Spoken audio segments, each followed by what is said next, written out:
एक व्यक्ति को ठग मिला, वही बता रहे थे ना, वो सबसे पूछे मुझे ठाकुर जी कैसे मिलेंगे, तो इतने में ही सब बोलते मंदिर में चले जाओ, कोई कहता परिक्रमा लगा आओ, कोई कहता ये कर लो, लेकिन नहीं मिले ठाकुर जी। तो रोता रोता एक गली में पहुंचा, तो वहां से एक ठग आ रहा था, उससे पूछने कि मुझे ठाकुर जी कैसे मिलेंगे। तो ठग ने देखा, बोले कि इसकी स्थिति बड़ी भावुक है, रो रहा है और ठाकुर जी से मिलने के लिए बड़ा व्याकुल है, लेकिन इसके हाथ में 2-3 सोने की अंगूठी हैं, गले में एक चैन भी पहनी है, उसके पास में बैग है, उसमें भी कुछ तो रुपए पड़े ही होंगे,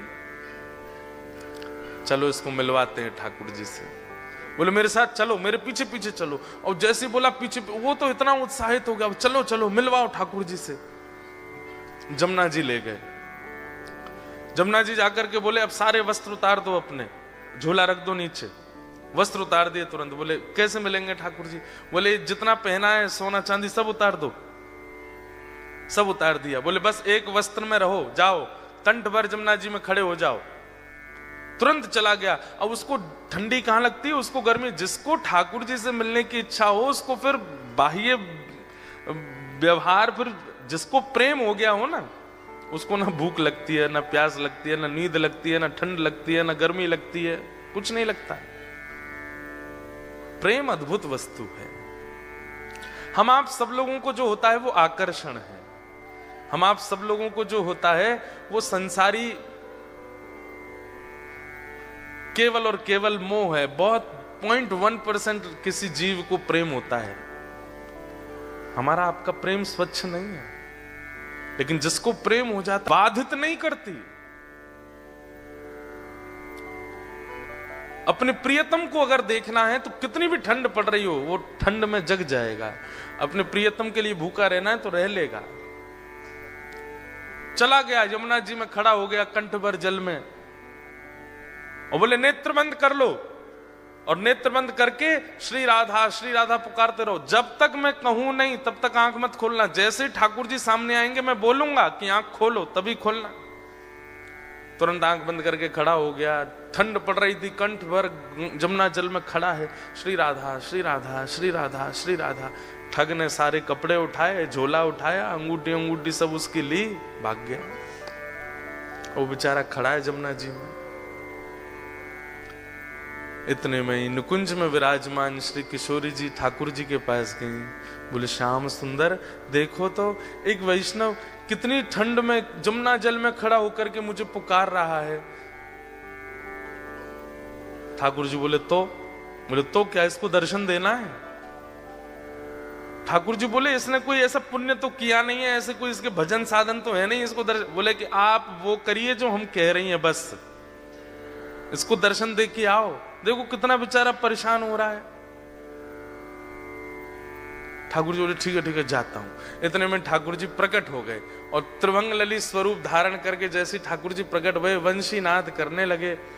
वेणु की ध्वनि जैसी उसके कानों में पड़ी तो वो जोर से बोला श्री राधा श्री। अरे भैया ये वंशी कौन बजा रहा है? श्री राधा श्री राधा श्री राधा। ये चंदन की सुगंधी कहां से आ रही है? श्री राधा श्री राधा। ये अद्भुत तेज जैसा मेरे मुंह पे क्यों पड़ रहा है? अरे भैया ये कौन है सामने? ठाकुर जी बोले जिसको तुम ध्यान कर रहे हो, जिससे तुम मिलना चाहते हो। अरे सब जगह जा के कहते हो श्याम सुंदर से मिला दो, हम तुम्हारे सामने खड़े, चलो नेत्र खोलो। वो बोला आपके बगल में मेरे गुरु जी खड़े, उनसे बुलवाओ, वो अगर बोलेंगे नेत्र खोलो तो ही खोलूंगा।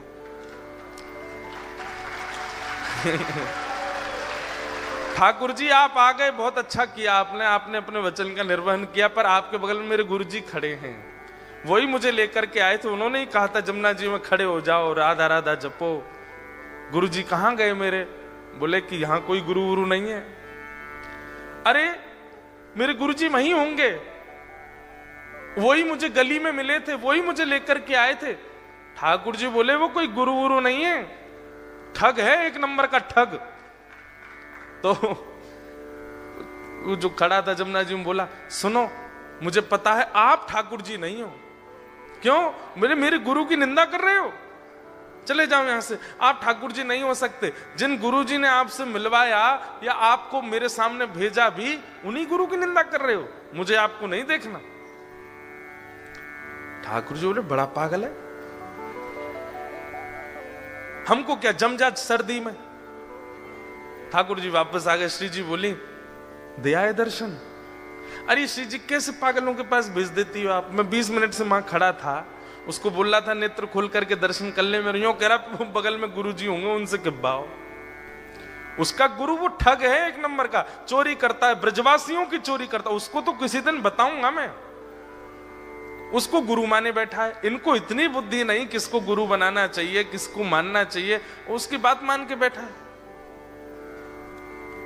श्री जी बोली या तो उसको दर्शन दे के आओ, नहीं तो हम नाराज हो जाएंगे। उसको दर्शन दो। बोले अरे वो गुरु की आज्ञा मानेगा। बोले तो गुरु को खोजो, पहले गुरु से बुलवाओ कि आंख खोल, दर्शन दे के आओ। ठाकुर जी बोले हे श्यामा जी आप कितनी भोली हो, कितनी सीधी हो, बताओ उस ठग ने जीवन में कुछ अच्छा नहीं किया, उसको मेरे दर्शन करवा दो। ठाकुर श्री जी बोली आप ये विचार क्यों करते हो कि किसी के पास योग्यता होगी तो ही दर्शन दोगे,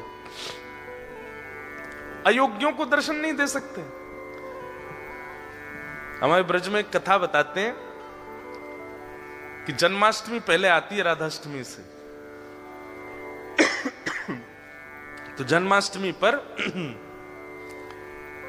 एक होड़ होती है हमारे ब्रज में कि जन्माष्टमी बड़ी होगी कि राधाष्टमी बड़ी होगी, किसमें ज्यादा धूम मचेगी, इसकी होड़ होती है बड़ी। और ये होड़ आज से नहीं चल रही है, ये हमेशा से है। तो जब ठाकुर जी और श्री जी धराधाम पे लीला कर रहे थे तब की एक ऐसी लीला है कि सारे ग्वाल बाल जो हैं ये प्रतिस्पर्धा में तैयारियां करते हैं कि अरे ललिता आवेगी, विशाखा आवेगी, चंपकलता आवेगी, इंदुलेखा आवेगी, सबरी आकर के देखेंगी और जैसे ही लाला की वैभव को दर्शन करेंगी आंख खुली रह जाएंगी उनकी। और ये सब भी जब जाती हैं ना ठाकुर जी के जन्माष्टमी उत्सव में तो जाकर के देखती हैं इनने जैसो कियो या से 21 करनी है राधाष्टमी की तैयारी। तो अब की बार मधुमंगल श्रीदामा तन सुखा मन सुखा धन सुखा बोले लाला अब की बार कछु ऐसो करें कि हमारो लाला दानवीर दिखाई दे, हमारे लाला खूब दानी है ऐसा अनुभव हो। तो ठाकुर जी बोले कहा करेंगे। बोले लाला लड्डू बनवा में। बोले कितने लड्डू? बोले कोई गिनती नहीं, बनवा दें बस। और सबसे कहेंगे कि अपने अपने घर से पात्र लेकर के आओ, जितना बड़ा पात्र होगा उतने लड्डू भर के देंगे। बरसाने वाली की आंख खुलनी चाहिए, देखो हमारो लाला कितनो दानवीर, कोई इतनी बड़ी परात लेके आवेगा तो वो भर के देंगे, और कोई छोटी कटोरी लेके आवेगा तो वो भर के, जितना बड़ा पात्र उतने लड्डू भर के देंगे। सब लोग इधर देखो। श्री जी आई सब सखीन के साथ। तो जैसे ही श्री जी पहुंची तो सब सखा सबरे सिर उठा के खड़े, देखिए हमारे लाला के कैसो दानवीर है हमारो लाला। सब लोगन को लड्डू भर भर के दे रहे हो, जितने बड़े बड़े पात्र। आप सबको ब्रजभाषा समझ आ रही है? आ रही है? बोले हमारो लाला देखो आपने, जितने बड़े बड़े पात्र सब लेकर के आ रहे हैं, सबन को भर भर के दे रहे है।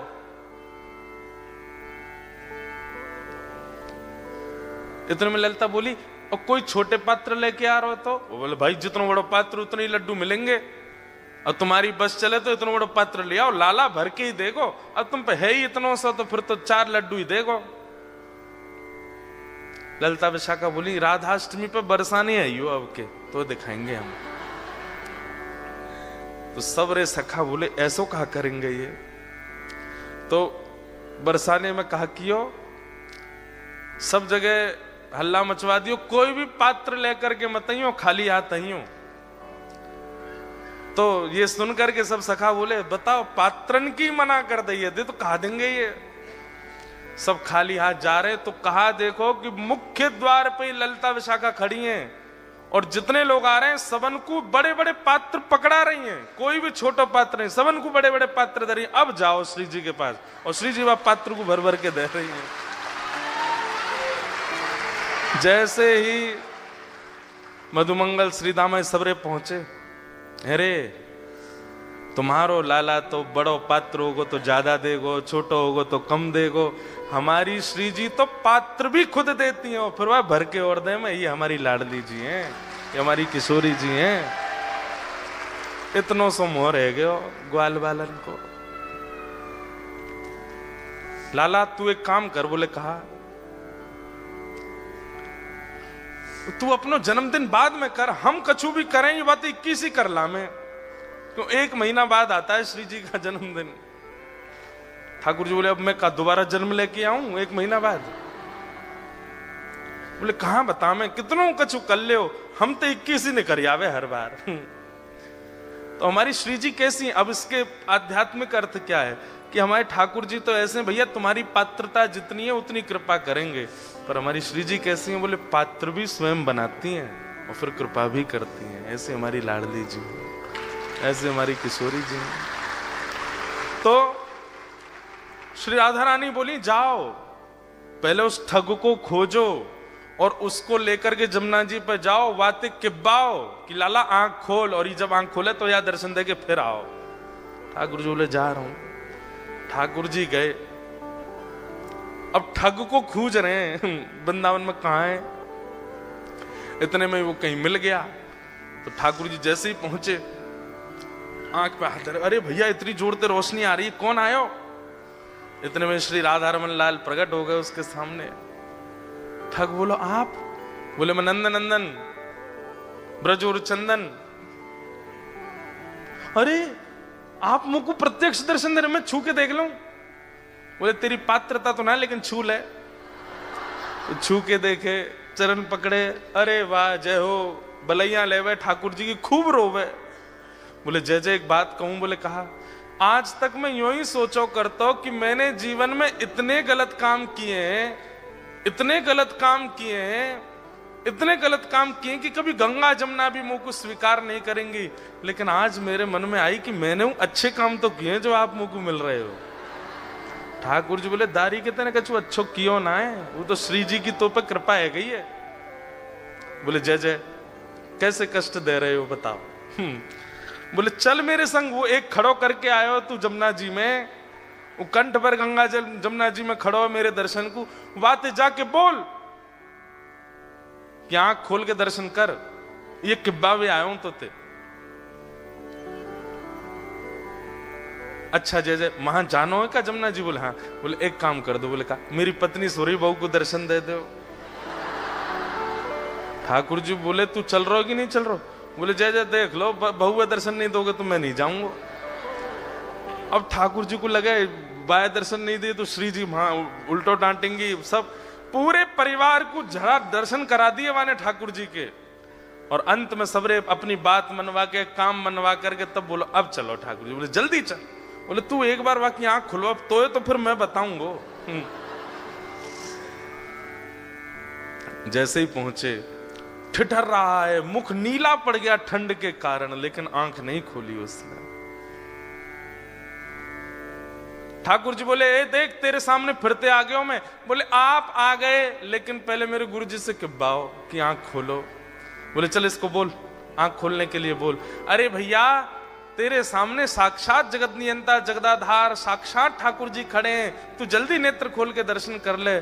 जैसे ही उसने नेत्र खोले, श्याम सुंदर खड़े हैं, मधुर वेणु बजा रहे हैं, त्रिभंग लली हैं, मोर मुकुट पहना है, सुबह से श्रृंगार करके डोल रहे ठाकुर जी मेरे दर्शन करे वो। उसने कही जय जय मैं आपको प्रणाम कर लूं। बोले जल्दी आप प्रणाम करो। बोले गुरु जी से किब्बाओ पहले। बोले इसको बोल मुझे प्रणाम करे। बोले आओ भैया प्रणाम करो। बाहर आकर के उसने प्रणाम किए, फिर गुरुदेव को प्रणाम। ठाकुर जी उस पर इतने रिझ गए, बोले ये गुरु नहीं है, ये महाठग है, ये महाचोर है, लेकिन इसने ये बोल दिया था कि मैं ठाकुर जी से मिलवाऊंगा, तो तेरे में इतना विश्वास आ गया कि इसकी बात को तू पत्थर की लकीर मान के चल रहा है। मैं तो बहुत प्रसन्न हूं। और ठाकुर जी ने उसको हृदय से लगाया तो दूर खड़ा ठग रो रहा था। बोले जय जय आप इसको इतना प्रेम क्यों करो? बोले है ही इतना प्रिय। बोले बनाया तो मैंने ना, प्रेमी तो मैंने बनाया, मुझे भी हृदय से लगा लो। ठाकुर जी तू भी आ, और पकड़ करके दोनों को हृदय से लगाया और दोनों को निकुंज लीला में लेकर के गए, और वहां श्री जी ने फिर कृपा करी। भगवत दर्शन भैया, सूरदास जी के इस पद को आप अन्यथा मत लिया कीजिए। सूरदास जी स्पष्ट कहते हैं इस कलिकाल में और कोई साधन ही नहीं है, साधन और नाहिया कली में जासो होत निवेरो भरोसो दृढ़ चरणन केरो। गुरु आज्ञा, भले ही दीक्षा नहीं भी हुई हो आपकी, जिसकी आप कथा सुनते हैं, जिसके आप वचन सुनते हैं, जिसकी आप वाणी सुनते हैं, उनको आप मन से गुरु मान लीजिए और बस उनकी कही गई बात को पालन कर लीजिए। अगर कभी आप कोई रील देख रहे हैं और अचानक से हमारे वृंदावन के पूज्य हमारे प्रेमानंद जी महाराज की आती हैं, कभी किसी महापुरुष की आती है, कभी किसी संत की आती है, आपके सामने वो रील आ गई या वीडियो आ गई और आप 2 मिनट सुनने लगे और उसमें उन्होंने सीधा पहला वर्ड ही यही कहा कि भाई सवेरे 5 बजे उठना चाहिए, बस उसको मान लीजिए। वही चाबी है। आप सत्य बता रहे हैं, इतने सामान्य सी बात भी आप एक आचार्य की मान लेते हैं ना, उसी से ही भगवत भाव प्रकट होने लग जाते हैं चित्त में। देखो इसके पीछे कॉन्सेप्ट क्या है कि अभी आप अपने स्वयं के स्वामी बने हुए हैं, इसलिए आपकी जिम्मेवारी आपके ही हाथ में है। गलत करोगे तो भी आपको भोगना पड़ेगा, अच्छा करोगे तो भी आपको ही मिलेगा, सब कुछ आप अपने स्वामी बने हुए हो। लेकिन जैसे ही आप किसी के आसरतु होते हैं, जैसे आप किसी का आश्रय ग्रहण करते हैं, उसकी बात को मानना प्रारंभ कर देते हैं और वो व्यक्ति वैष्णव है, ठाकुर जी का भक्त है, तो फिर ठाकुर जी को चिंता होती है कि अरे बताओ, ये इतनी दूर ऑस्ट्रेलिया में रहता है, इतनी व्यस्त क्रम में रहता है और फिर ये मेरे एक वैष्णव की बातें मान रहा है, अगर इसका कल्याण नहीं हुआ तो इस वैष्णव और मेरी इस पर कृपा और मेरा ये आश्रय है, इस पर अविश्वास हो जाएगा, इसलिए इसकी बातें पूरी करनी चाहिए। तो इसलिए आप जब किसी गुरुआश्रित हो जाते हैं तो ठाकुर जी को चिंता होती है कि भाई ये गुरु आज्ञा मानता है और अगर इसका कल्याण नहीं हुआ तो गुरु शिष्य परंपरा नष्ट हो जाएगी, इसलिए ठाकुर जी फिर कृपा करते हैं। तो चाहे सूरदास हो, चाहे कुंभनदास हो, चाहे रैदास हो, चाहे मीराबाई हो, सबको दर्शन गुरु कृपा से हो।